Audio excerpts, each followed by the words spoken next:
Hello, everybody. Very pleased that we welcomed Jessie Chen Chiuhui. Chiuhui is a graphic designer, publisher, writer, and lecturer, currently based in Taipei.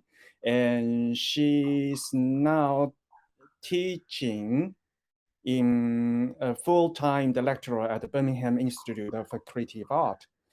She has also written articles about multilingual typography and design issues on various platforms. And also, she received a lot of awards. So we're very pleased to have her today at ATypI. Hello, everyone. Welcome to the conference and to my talk. So my name is Jessie, and today I'm presenting to you this talk titled Why So Square and the Practical Issues of Transcultural Chinese Typography. So as Eric has just mentioned, I am a publisher of a small design, independent design magazine called Circle. So Circle is just before we get to the core of this presentation, just a brief introduction of us.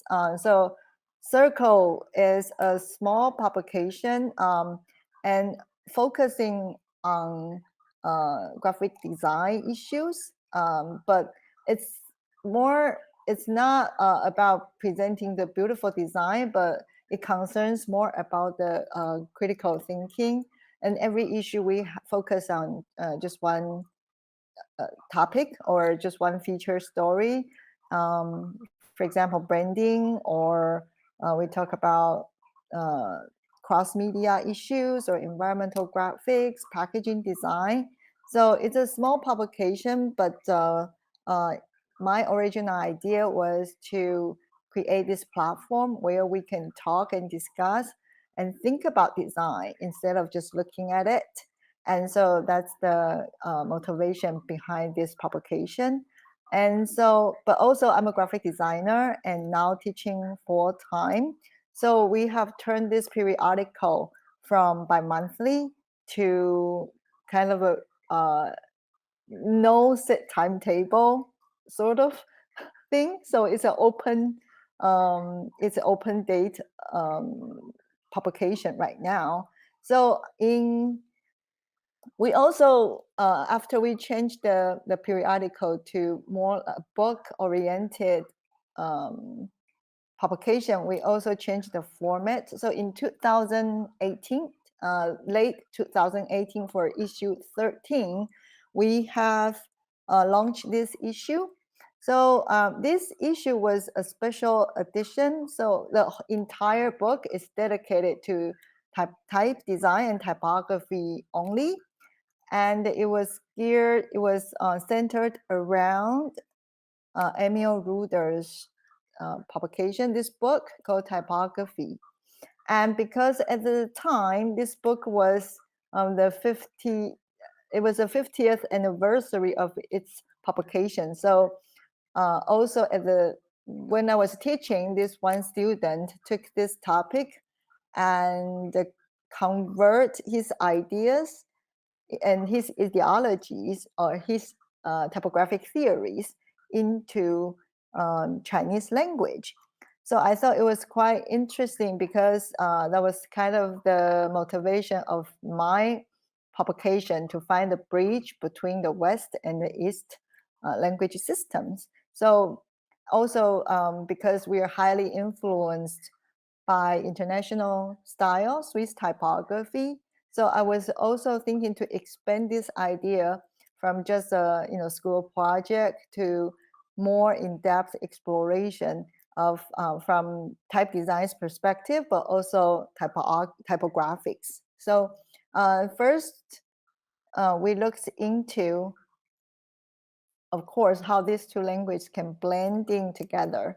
So right here, you see the both condensed Latin alphabet and merged with Chinese characters, right? And these are the new design or kind of a new development of Chinese typography, also type design, also to have an ultra condensed version to pair with the also ultra condensed Western type design. So kindly enough, this typeface ultra condensed 50% condensed design was sponsored and provided by Morisawa. The typeface is called UD Shingo. So it was still a beta version at the time, but it was very kind of them for us to use this beta version to create this entire issue. Okay, so for English type, we used, of course, to follow the tradition of international style. We have borrowed Universe, this typeface, because it provides in different widths and also italic and different weights. So to show these different characters of Western Latin alphabet, and also to show the changes, the variety of tonality, and also the contrast and rhythm that it could create. So from this point, if it is considered the foundation of international style or Swiss typography, how they started out the experimentation, or Emil Ruder started to do his experimentation, design type experimentation with his students, then we saw it could be very interesting to translate that idea into Chinese typography. So then we create this series, follow the Universe footstep. And so we create, of course, we use the UD Shingo's condensed design, and then also created something that does not existed in Chinese typography yet. So what you are looking at it right now is what's the straight up characters. These are now existed, current available available fonts.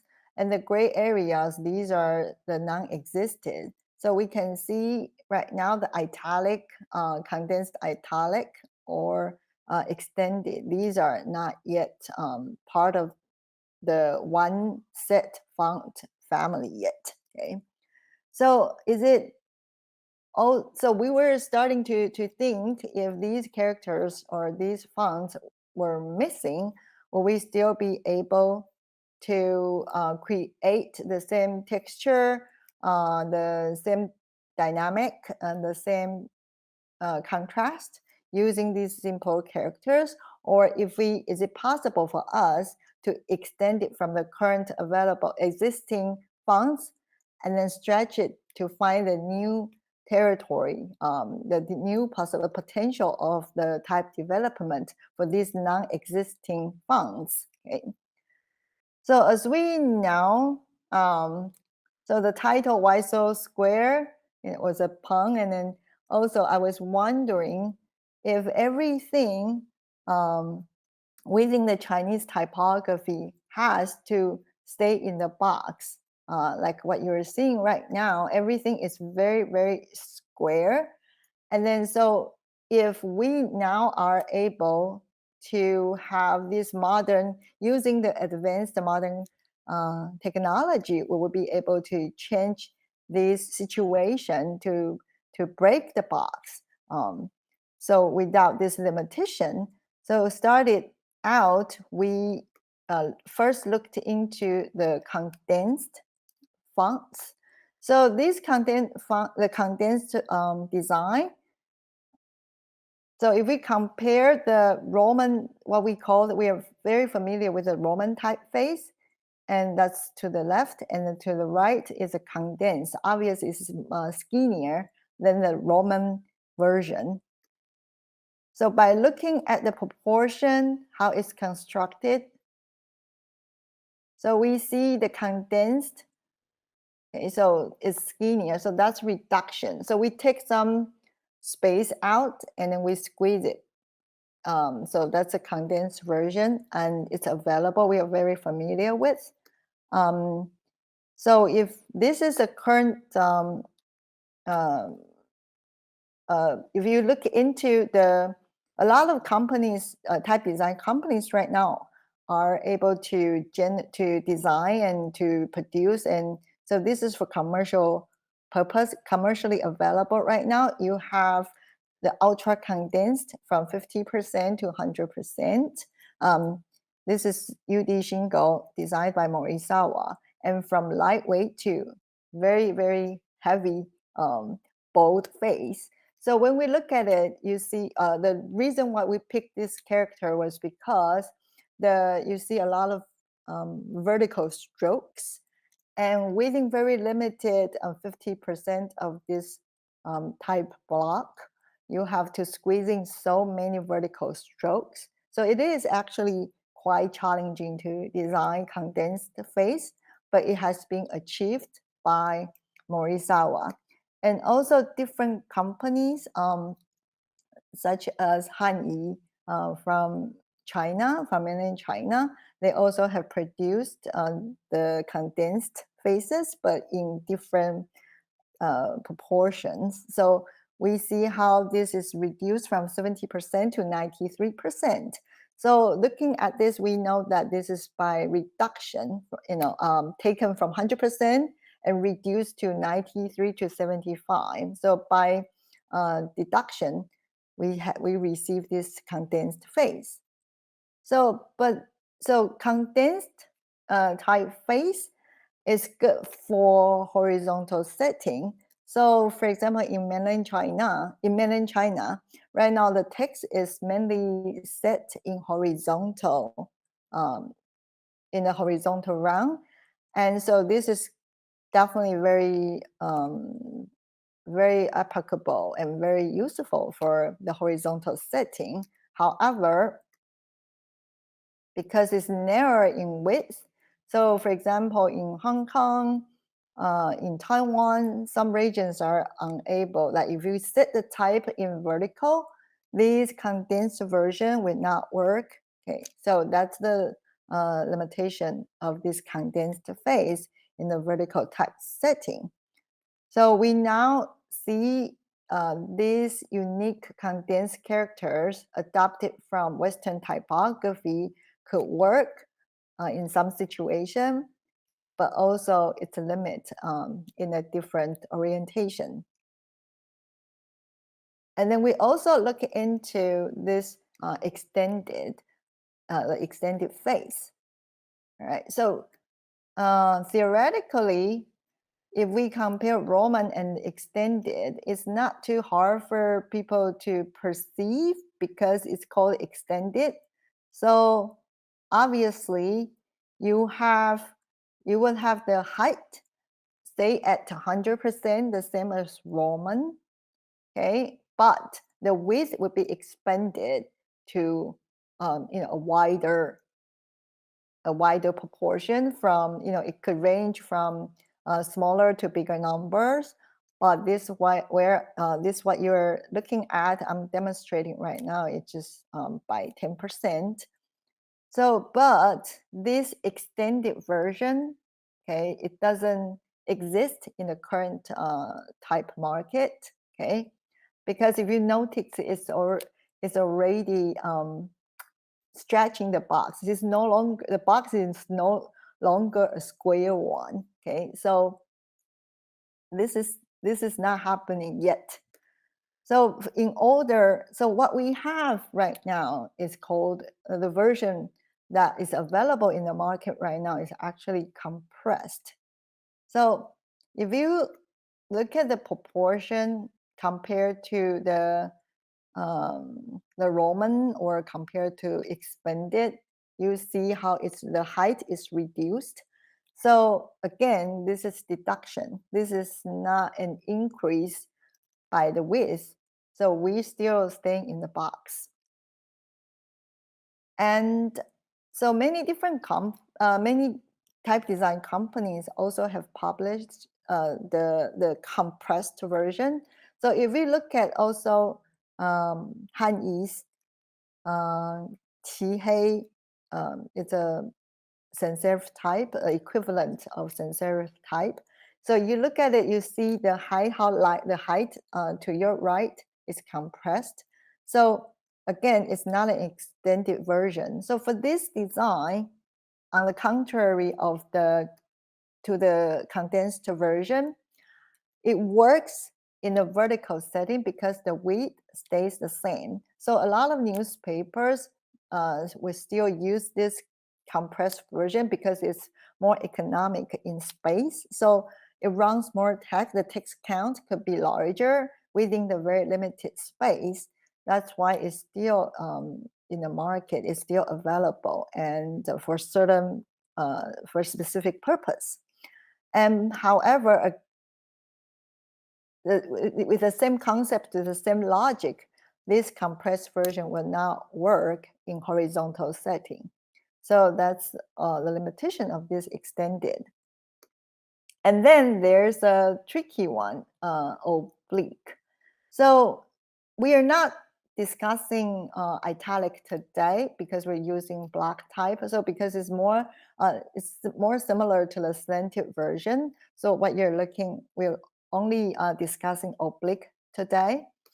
And so by the definition, the oblique version is a slanted design of Roman, but how wide it should be. Okay, so again, the Roman stays in the square box, but does the oblique also stays within the same scale, same proportion, a perfect square. So in order to get this similar sense of scale, that the surface, the plane is the same for oblique and the Roman, okay, to look optically in the same scale, then we actually have to expand it slightly so we get the same sense of width. So right here, demonstrated is by 3%. However, this doesn't exist in the Chinese typography, again, because it's breaking the box.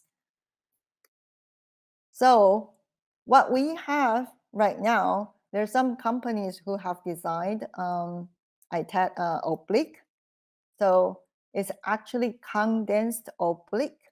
It's probably not very visible, but if you calculated the same box with the same width, but the type itself, if you look at the real width of it, it's actually only 95%. So right now, a lot of there's some corporates will have the customized customized typeface designed for their corporate identity. For example, Tencent has commissioned Julius Hu and also published by Monotype this italic face. But it's really a slightly condensed oblique, not the it doesn't really break the box. It still stays within the box. And also there are some oblique faces designed for display purpose. So you can use it for titles but not for body text. And the weights are very limited. It's just 1 or 2. Obviously for the display face, it's very limited weight. So how come with this modern technology that now we can do variable fonts, we can do optical fonts, and we can do proportional designs? How come we're staying within this box, right? Everything still stays within the box at the moment.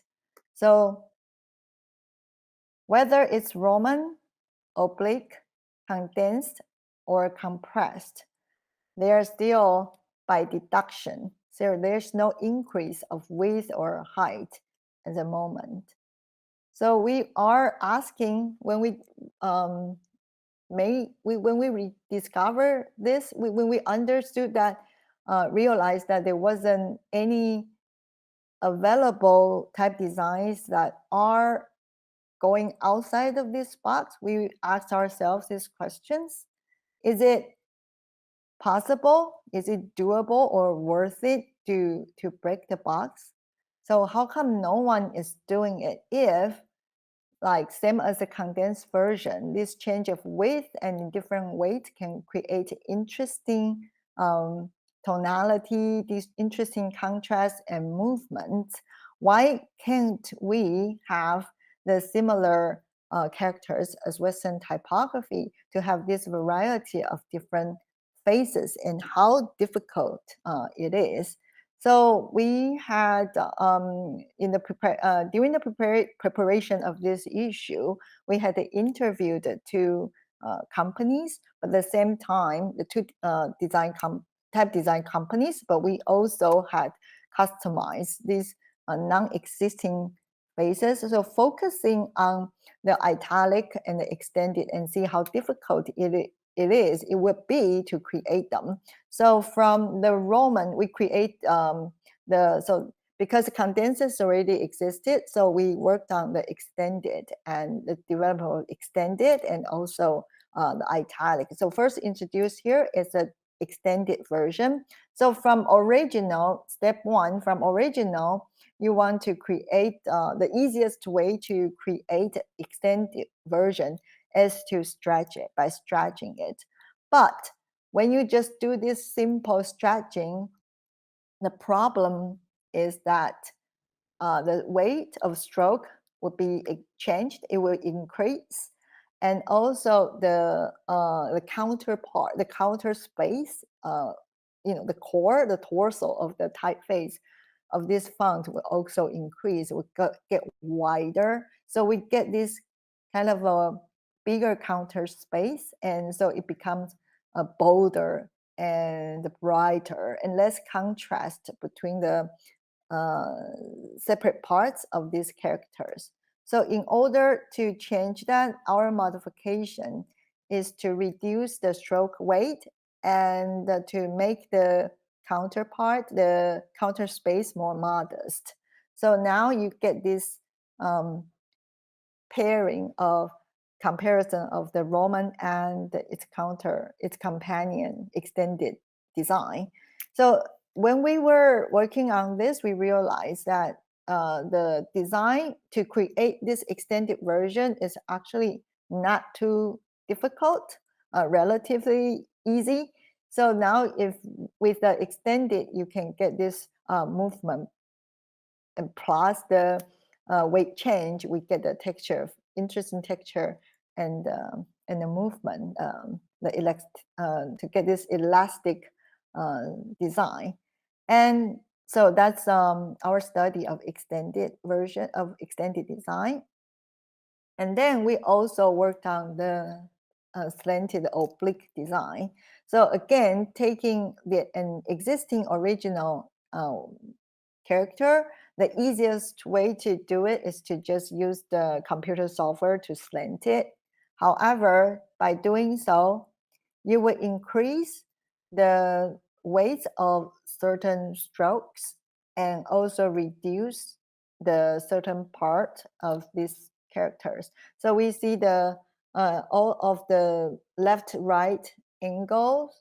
Well, the strokes from the left, upper left and lower right, these will be increased, the weight will be changed, and also the left corner, the upper right to left, this angle, the strokes in these angles will be weight will be reduced, so they become skinnier, and actually the length of the stroke which also change. Some will be extended and some will be shortened.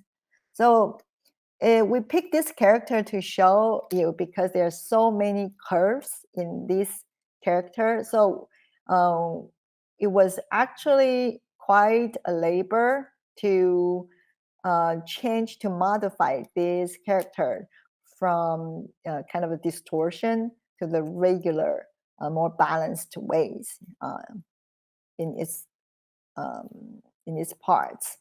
So, but with this italic or oblique ready, so we were able to create something similar to the Western typography, the movement, the dynamic, and also we created a back slanted to imitate the experiments of Amil Ruders, right? So again, with the italic, we were able to create kind of interesting texture, different tonality. And here's a comparison of the Western type and our creation using the italic, the oblique fonts. So in this book, we have tried all different, the three missing phases in Chinese type. So, and then we also asked, interviewed 2 type companies, and whether or not it's possible to break the box to have the extended and oblique. In our experience, when we were creating it, the extended was not very difficult, but the oblique was much more challenging. But the answer, the 2 companies that we interviewed were the Arfic based in Taiwan and Morisawa based in Japan. And we've talked with the design teams respectively.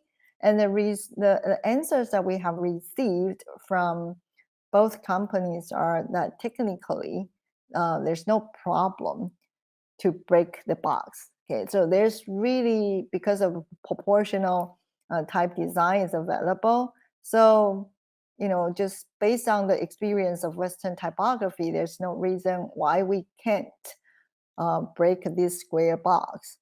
But the designer from Morisawa mentioned that, of course, the market demands will be the essential issue for the type design company to decide whether or not they want to cultivate this market or to invest in this type design.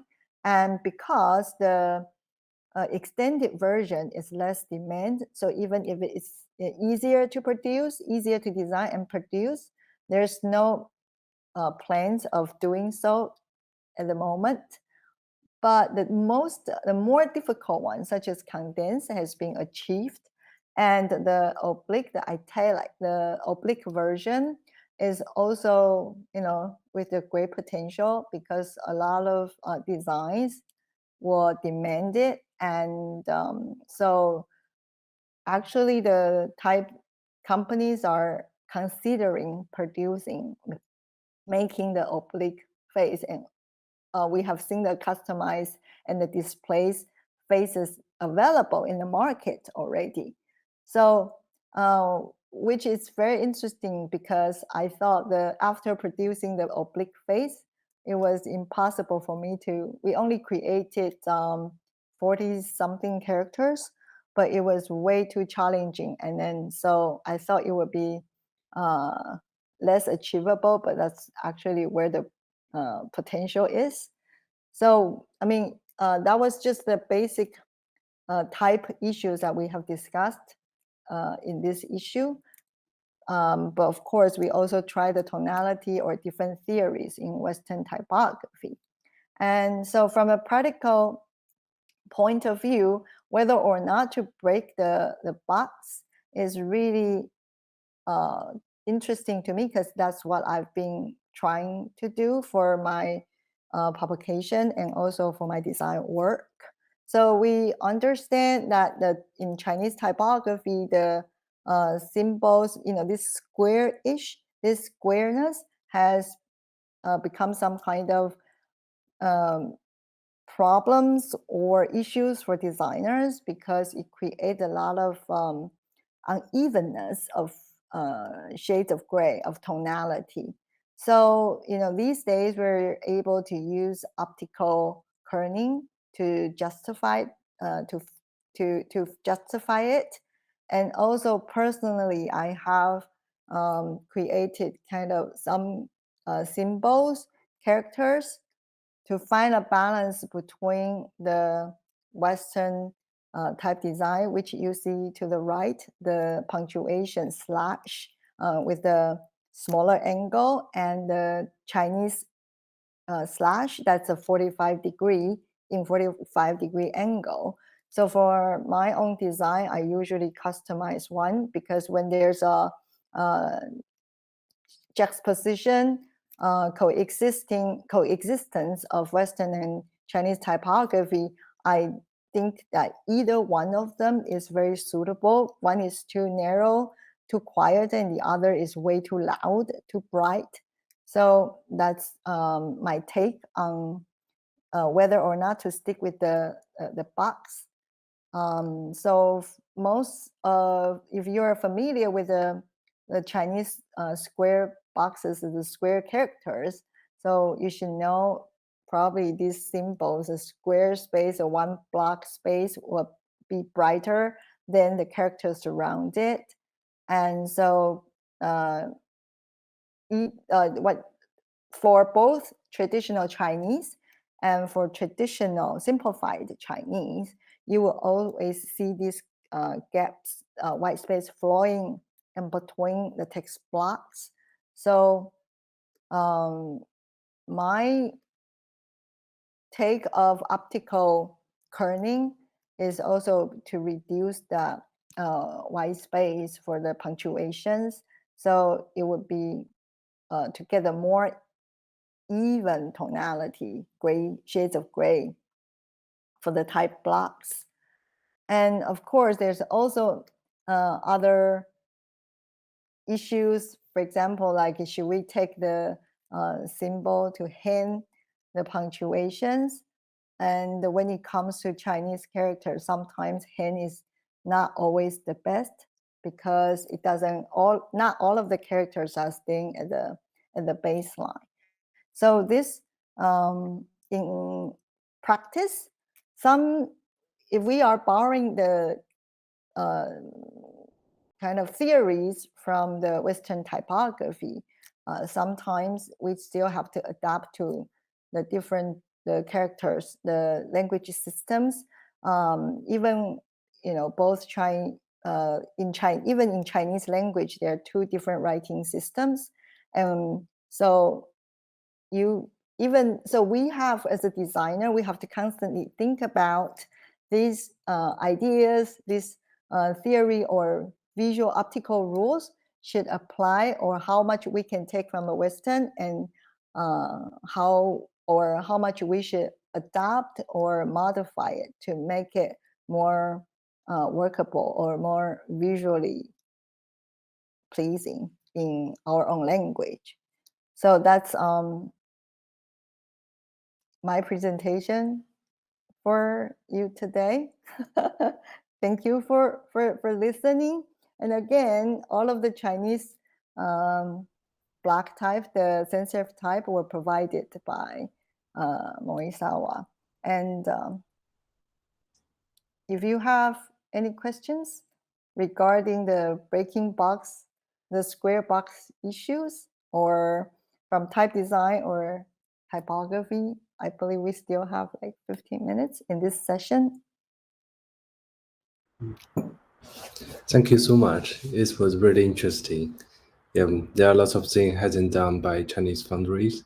I think there's a lot of improvement for that also. I personally don't know if it's would be, and I wouldn't probably call it an improvement. I'm just saying that question that we have raised by producing this issue, we were raising the questions. Why hasn't it been done yet if we are technically capable of doing so, but we're not, no one so far has done it yet. And yeah, even the more challenging one has been achieved, okay? And the 50% ultra condensed, that was probably out of, I mean, to me, it's just way too difficult to try to squeeze so many strokes and, so many parts in such a limited space, but it's still being achieved, and it's commercially available. But right, the easier one, the extended, hasn't been done yet. So I was told if designers wish to use the extended version, the best way to do is to customize it. We just, stretch it and modify it, right, for that few characters, right. I think they need to like at least fix this kind of visual problem with the writing system. Yeah. I think Yeah. especially for the punctuations, actually, I think it's actually it's really essential for Chinese text query, like for the the color of Chinese text.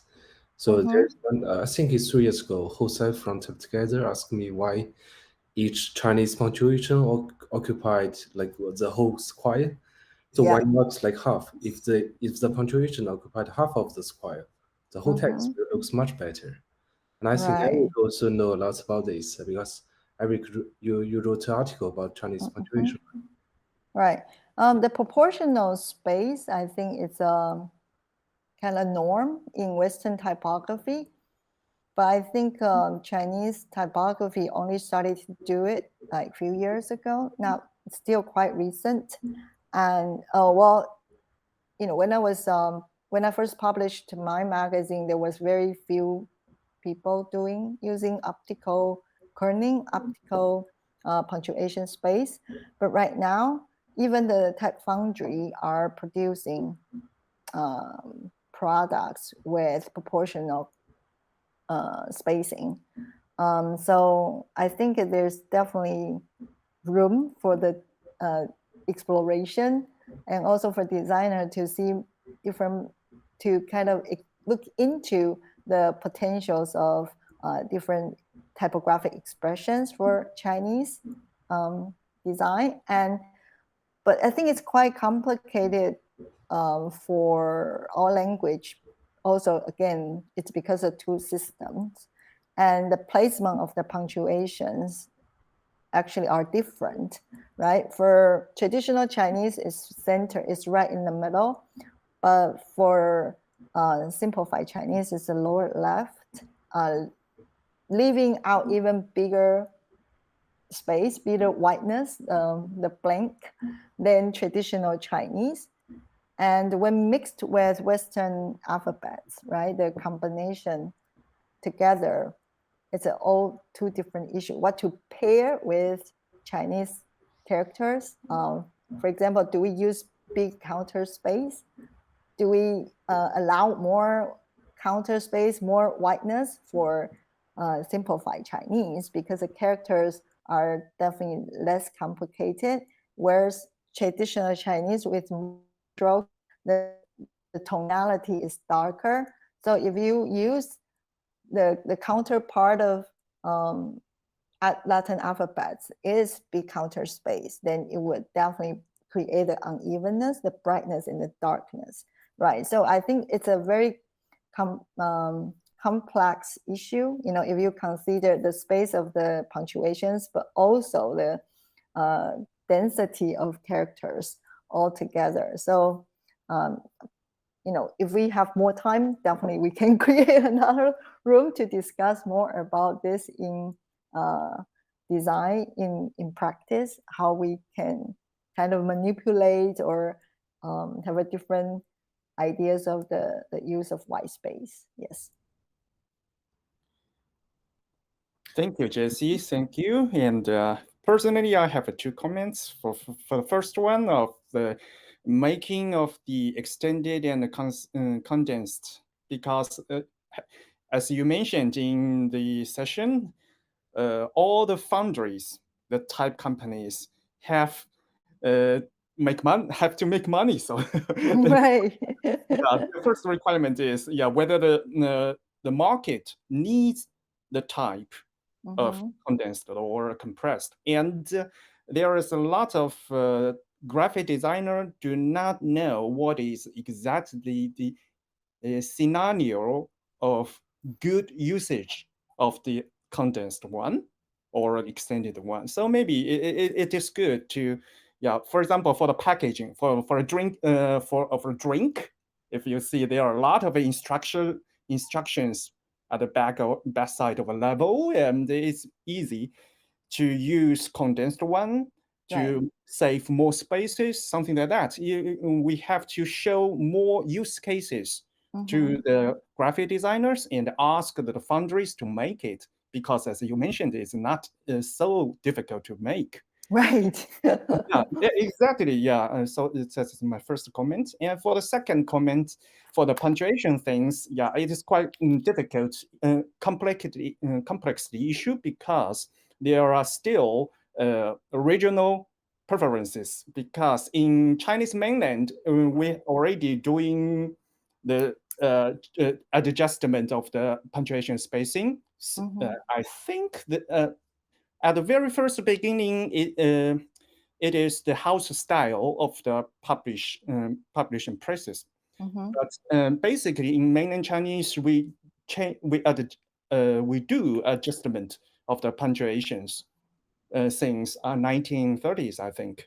So my personal interesting is how about for example, the other region in Hong Kong or in Taiwan? How are the designers thinking about the adjustment of the spacing of the punctuations? So whether there is some house rules and other publications, that is my personal interest. Right. Well, it's definitely my house rule. But right. And also I've seen other publications have adopted to these conventions, but of course we work separately. We didn't communicate, but we have seen some some instances of these to adjust the spacing of punctuation from fixed width to proportional to optical kerning. And it's not too difficult to be done, but I remember when I first did it, I got some, eye rolling that they feel it was very uncomfortable, because now there's less white space in the text box. But to justify that, I actually increase the tracking, okay? Because I realized that there would be less whiteness, but because of the deduction of the white space for punctuation. So I actually increase the tracking, the space between the characters. So to just by a small bit, okay, by I think was like 10%, just to give it more air to flow through. So even it's more even, people are not used to it. Of course, everything, started new and different would cause some questioning. But for me, I thought, if it's an experimentation and you don't try, if you don't give it a try and to see how it works, then you never know how you can take it from there to improve it. Even in that transition, maybe it's not the best version yet, but through that experimentation, you can actually find a better solution in the end. So it's a process. I think it's a process that matters, that we try to do something different, and it's interesting. Of course, with logic, okay, it's a calculated risk, so it's not just going wild. But right, even it was a bit difficult, and it was probably not the idealist at first, but then throughout the years and through different issues, we were able to fine-tune it. Like I said, we changed certain design of the specific characters or specific punctuations, okay, and fine-tune the spacing, the kerning between characters, not just for punctuations, but Chinese characters also, and for both horizontal setting and for vertical setting. So, some character, for example, the character 1, all right, it has a lot of space also above and underneath. So if there's a symbol, there's a punctuation following it, we actually turn it down to reduce the space between the character and the punctuation. So yeah, it's just, I think for the designer, it's a challenge, but there's a definitely, for us to improve it and change it and to make the texture more even. I think it's for the benefit of the readers also. So, this way we can create a better continuity of the thread, of the line, and less interruption. The purpose of it is to reduce the interruption of reading. So, then to make it more legible and, more, to increase legibility. That's the purpose. It's not for visual reasons only. I think it's also for functional consideration. Yeah, and you have to consult the whole process from the type foundry to the typesetting system and to the readers, whether you ask the reader, it does improve the readability or not. Right, sure. We have, because right now we are seeing more and more people doing that, obviously, and also through the pictures I just presented, if we compare the optical kerning and the matrix, so it's less whiteness and less interruption. So it's my understanding that if people could be more acceptable to this concept and their eyes are accustomed, adjusted to this new rhythm, so maybe we can have, win-win both visually and functionally. So that's right. So we have another. Yeah, we have questions in the room chats, and earlier on, someone asked about condensed versions, and I kind of just accidentally. And also we have the comments from Choron Kim. She said it's very interesting. We also have very similar concerns from Hangul type design because she's from Korea. So when you compose the horizontal text, how do you treat the relationship with Latin and Chinese? Wow, that's a big question. Can you repeat that again? 他的问题是什么？他就问怎么搭配中文和西文 ？How do you treat the relationship with Latin and Chinese? You mean the matchmaking, mix and match? Perhaps, maybe. Well, this is a big topic. Big topic. That's kind of actually this compatibility between Latin alphabets and Chinese characters. I only use one example, which is a slash. Okay, so when you have a block of text containing both Latin alphabets and Chinese characters, of course, that's a key issue that we all need to look at. We all need to look into, and I'm very, very happy. That's one of the reasons I created Circle, actually, to use it as a platform of my experimentation. And actually, my study of this to create the evenness, in texture for when there's two languages involved is published also, and in my magazine. But I had just slightly mentioned it. A lot of current designs, they only look at the individual characters. For example, the big counters. To use bigger counters, the Latin design with big counter space, for example, ding, to pair with the bigger big counter space Chinese characters or Kanji square-based characters. But in result, it's making the Western language louder, than it's the Chinese character, then the Chinese language. So in this situation, this is a Chinese environment. If that publication or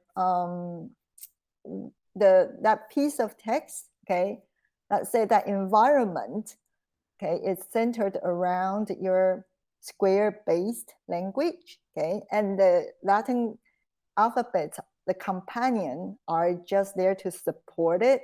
I thought we should actually not to make the foreign language too loud, or too overwhelming, right? Or if it takes up too much space, it wouldn't be economic. But if we look at the current pairing or mix and match, they sometimes neglected, not intentionally, of course, but I think, right, sometimes we actually see more of the Western language than the supposedly, more dominant one in that environment. Right. Thank you. But that's another talk, I think. Right. Yeah. So for today, I only mentioned what the core idea was just this missing characters in our language compared to Western typography. Yeah, it's a short talk. It's a short session, but Yeah. We still have some questions from the chatting room, and Suyong Park asked, would there be a problem if symbol like bracket symbol yes was made having half width as default? It really depends on different typefaces, but I think it's a very, very good question. I've seen type designs with really loud punctuations. Okay, yes, the punctuations are actually darker than the strokes itself. So it's supposed to be a pause or a kind of a change of connotation, but instead you see the symbols or the brackets, all these symbols actually stronger. But I wouldn't say we should reduce it halfway. It really, because every typeface, every type design is different. I think it have to be we have to look into that individually to see that individual design should have, stronger or quieter punctuation, just to support it, right? But there's no one answer, If it's already too bold, yes, half is the right question, is the right answer. But if it's not, maybe just by a little bit, yes. Actually, there are some open type features if the foundry want to make the punctuations in half width or full width and adjust them. So that is, I think her question is about whether there's a problem to set it as default. I personally, just by thinking about it, I mean, of course, at the moment I don't have the visual evidence yet, but just by thinking about it, I wouldn't agree with it to reduce it by just say, okay, let's reduce it, have a weight to make it lighter, because it's still part of the family, it's still strokes. So I think it should be as close as the main characters, right? Visually, optically, okay? Not stronger or not weaker, because we have already got this variety of different languages involved, so many different characters and different symbols all together. And sometimes we mix not just one language and more than 1-2 languages together. And if we think about it, just kind of elevates the issues, the problems. Once we have more languages involved, you also have to think about these reduced punctuations or brackets are suitable for a combined or the kind of a combo type family, if it works also with Latin alphabets, not just for Chinese characters. And then I would say maybe instead of reducing the weight of it, maybe by the size of it, because some have the really long arms. Yeah. Right, a big turn and a very extended length, right? So I would probably say, that's if it was up to me, I would reduce the length of it, not just so quickly jumping to the weight. And also it's more doable in my opinion. Right. Okay. Yes. I think we have not so much time now, so maybe we can close this session and everybody can move to the hangout room and we can keep talking about this because this is a quite complex. And well, we can spend all day. questions, and there are a lot of other resolutions on this. Maybe we can have more talks about this.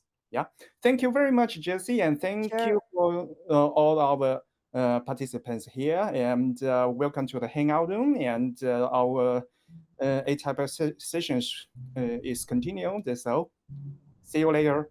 Bye bye. See you.